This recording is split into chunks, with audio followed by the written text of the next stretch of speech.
بسم الله الرحمن الرحيم أنا مكو عثمان مودي ما توحان وباهنا هاي المها مساكين تان هاستا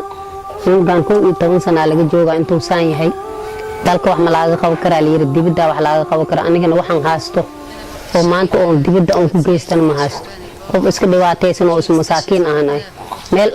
ميل كستا واجي نوغان دالك وح مبلاغا قو كرا لير نوغتا مسكين تان ايض مساني وجي جوانتا لغوها لغا هايا نوغان مدح قلين والير سانك هيلي باحيري مدح بيها كجرو سان ويالا هذا دورتيسا دان وحيسا دان وحو عناي مالي كو يطبن بلوت ايان سان وطوضا فانتي مدى مسلمين توحان جعلها كي دالك يدبد وحي جوغو إنا وحي قبطان او وحي يتبرعي او يتاخران مجتا اسبتال اكيسي ويعني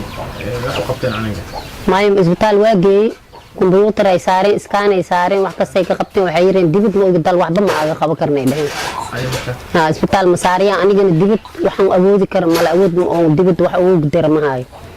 waa labadan caruur gabadha kalena iyadna dhabarka laga hayo dhabarka jajaban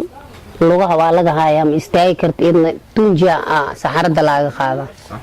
umada muslimiinta waxaan ku codsanayaa ninkii wax i qabo karo ilaahay uu dhiib inuu ilaahay wax u soo dhiib inuu wax ii soo qabto ii soo taakuleeyo dibadda waxaan ku geystana ma haysto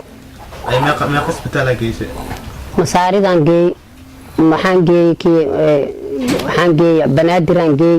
isbitaal badanaan geey waxba ma ka qaban karnay dheheen maxaa kuu sheegeen markii ay wax ka qaban samaysteen waxay yireen madaxa biyo aaga jiro sanka hilibaa xiri isbitaalka waxay dheheen hadii oo madaxa qaliin oo la khali lahay meelow ka neefsado mal hadii cirbada soo xunta la duro inta meelow neef oo ka neefsada la rabo afka ma ogi neefta meel kale oo ka neefsaay mal sanka dhan neef malaha sanka waa xiriya hilibaa xiri madaxan waxay dheheen biyo ku jiro waxba ma ka qaban karnay dheheen sankan waxay yireen buro madaxa ka iimaanayso oo soo daganayso waa yireen ma ogi hilibka hadda la guri kar ma marka maadaama ay labadan caruur ay xanuunsan maxaa ka codsanaysaa ummadda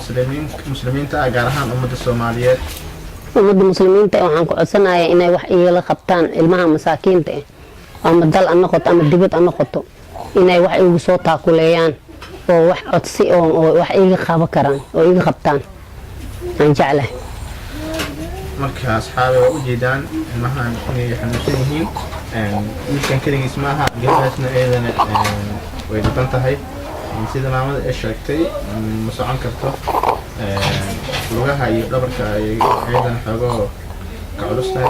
marka waxaan idinka codsanaynaa in aad taageero buuxda siisaan waa mahadsantihiin